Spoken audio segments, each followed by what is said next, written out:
Hi guys, this is Kavita Vijay Velan from eContent Marketer. In today's episode, I'm going to be talking about 6 ways that you could be pushing your potential customers away.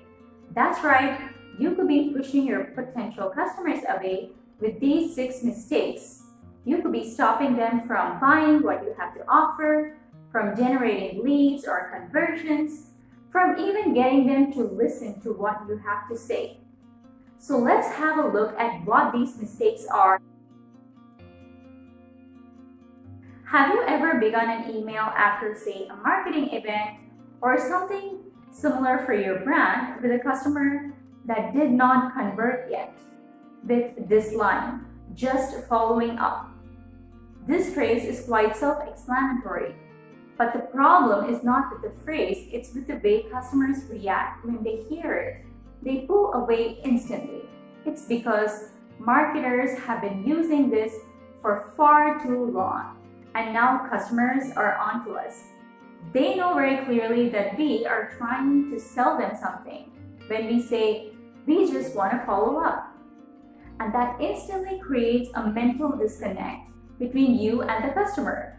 Instead of beginning with this phrase, I suggest you do a little research on what they're looking for at this point. And maybe you can offer them something of relevance in line with that need. Where are they in the buyer journey and what kind of content would speak to them right now? You have a far better chance of a conversion this way than if you just use the just following up bit. Here comes the second one. The endless CTAs. You're sending out an email newsletter with a ton of CTAs because the more the CTAs, the more the chances are that the customers will click or convert, right? Wrong. Have one clear CTA for every piece of content you're sending your customers. I know this seems kind of obvious, but make sure you get this right. Here comes the next one. The "we haven't seen you in a while" bit. They lose me with that line. I chose to avoid them because I obviously didn't want to buy from this brand any products or services. So in my mind, when I hear these lines, I'm thinking, yeah, that's right. Why am I here? I almost forgot. I didn't want to hear from you in the first place. So I'm zoning you out. If you don't want this to be the response of your customer, make sure that you reach out to them with maybe a valid offer. Remember, at every touch point you have with your customer, you want to give them something of value. So when there comes a time that they start looking for products or services similar to what you're offering, you will be their go-to choice because, hey, you've been offering them value for a long time now and you've developed that relationship with them. So they trust you. Not only are you going to get a conversion out of them, you might even make them your loyal customer this way. And the next one, poor crisis management. Here are a few COVID-19 don'ts. Don't be an opportunist, especially at a time of crisis like this, just to try to get in there and sneak in your call to action to get your customers to buy. I have a whole other video on how your brand should handle the corona crisis. Go check that out if you haven't already. I'll link it up for you guys right here. Here's an example of what you should not be doing. So I'm going to read the message out for you guys, and I'm not going to say the name of the brand here. So let's just call the name ABC. So here it goes. ABC cares. We are all in this together, but from a distance. In light of the spread of COVID-19 virus, let's come into being safe, healthy, and careful. We urge you to stay indoors. So far, so good. Relax, read, and shop online. Shop online. Shop online. So what is wrong with this message is, at a time where the country is at a complete lockdown, here is a clothing brand that is telling me to go shop online. That is a big no-no. Now let's look at a few brands who got it right. Now let's have a look at an email that I received from a brand very recently. Here we go, my Easter gift to you. I know this Easter you won't be able to go outside and hunt for goodies, so I thought I'd give you a gift to help you out. During this hard time, we all need more traffic and sales, and most importantly, we need it now. So I decide to get you $100 in free Snapchat ad credit. Just go here, sign up, activate your account, and spend the free money. As a heads up, I don't have an unlimited supply in free credits to give away, so it is on a first-come basis. In other words, try to get your ad up and running before it runs out. Happy Easter! Cheers!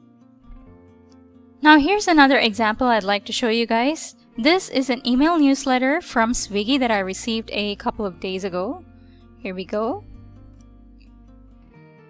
They're talking about keep calm, wash your hands, and carry on. So they're telling us your health is of utmost importance. And they're saying watch your media intake. If constant updates are leaving you overwhelmed, mute or unfollow accounts. Stay connected. Do a conference call with your friends. Get your snack on. Feeling a little blue, order in a dish that reminds you of a happy memory. Brownie points, we can switch off the TV and actually eat with the family at the table for a change. Now, I want you to notice that they haven't said anything about ordering from them. They're kind of indirectly talking about food, but they haven't really made this a commercial order from us kind of message. And then they're talking about your to-do list. Add some glitter. Now that you have all that free time, take a break from streaming. Get in touch with your inner child. It's time to move it, move it. Sorely missing the gym, practice some stretches and deep breathing at home. Hit the stairs, switch to a home workout, and unsubscribe to negativity. Start a gratitude journal and list at least one thing you're thankful for every day. How are you practicing self-care? Let us know by tagging us. What I really like about this message is that they focused on just reaching out to the customers and asked us to stay happy. I think that's a really good way to do a marketing message, especially at a time like this. Now here comes the next one. Being all talk and no action. So obviously, don't talk about how great a product or brand you are without showing your customers. Don't just tell them. Show them with specific examples or reviews, or open up with interesting stories. Stories, in fact, have been proven to be a very helpful method of making people relate to brands. You are more probable to get your customers to convert through tactics like these than you are if you just open up with claims of being great without backing it up with solid data or information to trigger them to taking action.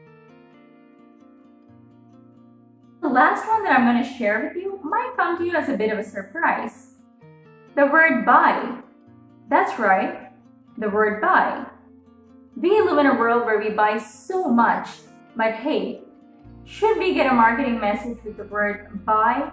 Now it gets us thinking, wait a minute, I have to buy this now? I don't know if I want to spend my money. And it puts us on this kind of alert mode. So what are some other alternatives to using this word buy? Here, let's have a look. Instead of saying, buy our content writing guide on sale now, how about you say something like, get your very own content writing guide here for 50% off. Or you could say, take advantage of our 50% discount on our new content writing guide now. Or, own this content writing guide with input from experts in industry at just XINR. Well, that brings us to the end of today's episode. I hope you found the content useful. And if you think this content may be useful for somebody else, make sure you go ahead and share this video. And don't forget to like, comment, and subscribe to my channel.